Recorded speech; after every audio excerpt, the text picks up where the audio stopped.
பதிவு மகாலட்சுமி வாசம் செய்யக்கூடிய பொருட்கள் என்னென்ன, அந்த பொருட்கள் நம்ம பயன்படுத்துவதனால நமக்கு ஐஸ்வர்யம் பெருகும் அப்படிங்கிறதுக்காக தான் இந்த பதிவை கொண்டு வந்திருக்கோம். தெரியாதவங்க தெரிஞ்சுக்கணுன்னு.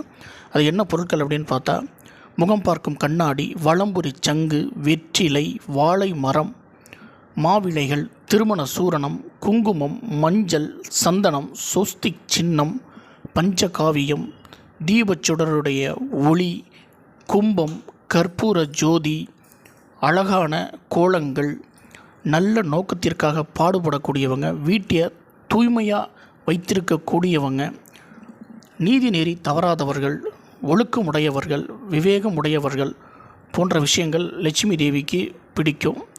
அந்த விஷயங்களை நம்ம பயன்படுத்தும் போது நமக்கு ஐஸ்வர்யம் பெருகும். பார்த்து பயன்பெறுங்க. இது போன்ற பதிவை பார்க்கறதுக்கு நம்முடைய Om temple world YouTube channel like பண்ணுங்கள், ஷேர் பண்ணுங்கள், சப்ஸ்கிரைப் பண்ணுங்கள்.